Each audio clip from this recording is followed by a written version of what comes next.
Okay, so Carlsen played the move d4, and then he was playing against Aryan Tari. He's another player from Norway, another grandmaster from Norway. He played knight to f6, and Carlsen played a gambit. He played the move g4, and I would recommend not trying this at home. This is not a sound gambit, but it has some logic behind it. The idea is that you're giving up a flank pawn, and the idea is that you get to play the move e4 very quickly, and this comes with an attack on the knights.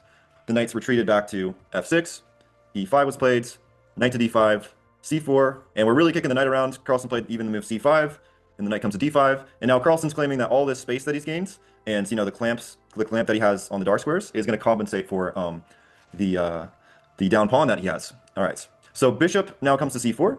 Obviously, this knight is a pretty nice piece, so Carlsen would like to try to challenge that. e6, knight to c3, and now there's just too much pressure on the knight. Let me ask you guys, would anyone play the move c6 here? Who would play the move c6 here? Raise your hand if you play c6. Play c6. That delays your development, and that gives white an extra move. If you wouldn't have took the knight off c6 and c3, then you wouldn't have got time to develop. Mm-hmm.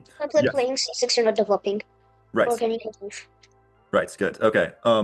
Anyone else have anything to add here? There's one thing that I'm looking for, one very bad positional drawback behind the move c6 for black. Yeah. Which square in particular? What does it weaken? D6. D6. So like knight to e4, and then a knight on d6 would be like just a monster, right? If it's captured, then there's a monster pawn on d6, right? So yeah, c6. While it would defend the knights, it would terminally weaken these dark squares, specifically the d6 square. And this structure, this clamp on e5 and c5, it would be very difficult to challenge it as well. So this bishop would be, entombed. The dark squares would be super weak in the center. Also, there would be a very seamless attack on the king side that white would be able to launch with moves like queen g4 to keep pressure on the g7 pawn. It would just, this would be a positional disaster if black plays move c6. Okay, so that's why knight takes c3 was played.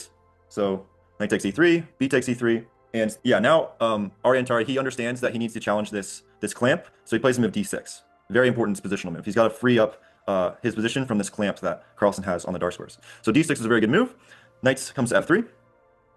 So Carlsen is sacrificing another pawn. D takes c5, and he's doing it for very active piece play. Now he's playing rook to g1, and this keeps pressure on the g7 pawn to dissuade this bishop from moving. Okay, so now Carlsen's down 2 pawns, but he's arguing that black's development is going to be a little bit awkward now.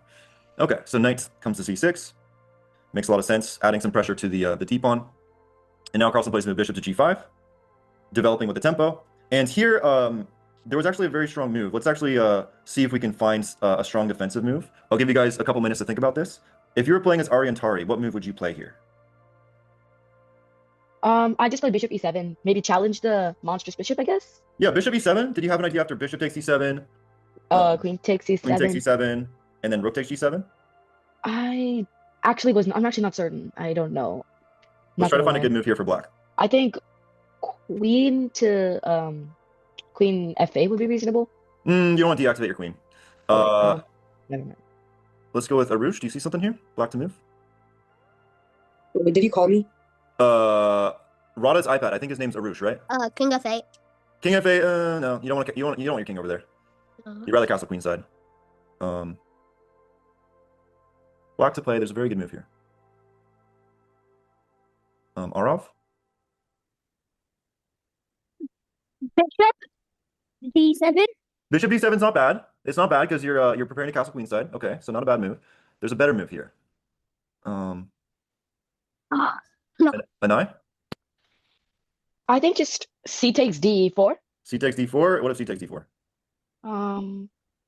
C takes d4. Oh, queen b4. Queen b4. Yeah, queen b4. And there's a fork here, right? They'd have to play knight d2 to save their piece, but then you get to take here. And this is obviously a huge advantage for black. Yeah. So that's that would have been a very accurate way to play.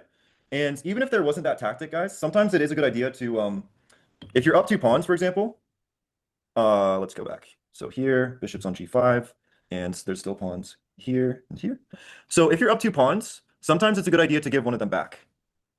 Just to speed up your development here. Obviously, we can see after Aryan Tari's move, he played queen to d7. This gets in the way of the light squared bishop, and obviously you still have to solve this problem of your dark squared bishop. So yeah, this is just an awkward move, and with this bishop on this diagonal, it's going to be kind of difficult for black to untangle now. So okay, so queen d7, queen to e2, and now the knight comes to a5 to put pressure on this bishop.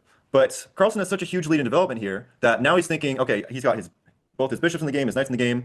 Rook on g1 is active. He just needs one more piece to activate. So in order to do that, he plays a move D takes C5.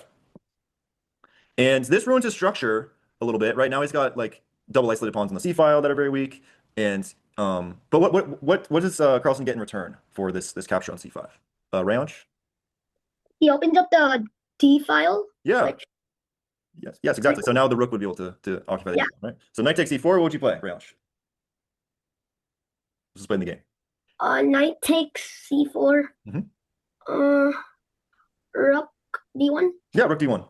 If you spend even a move like playing queen to D5, or sorry, queen takes C4, they might have the move queen to D5, and they might try to untangle And they them. block that file again. Yeah, so we got to do it immediately. We got to make sure we don't give them any time to try to breathe here. So we play rook to D1, and now Aryan Tari's like, oh shoot, if I move my queen out of the way, what's the problem? Like queen C6, what would you play? Owen. rook- So Owen. Queen C6. What would you play, Owen? Rook to D8. Checkmate. Yeah. Anyone know the name of this checkmate pattern? Okay, so queen C6, rook to D8. If you guys know the name, you guys could just say it. Is it Yeah, go. Opera's mate? Opera? Opera mate, yeah. Opera mate is correct. Yes, very good. So this comes from that classic game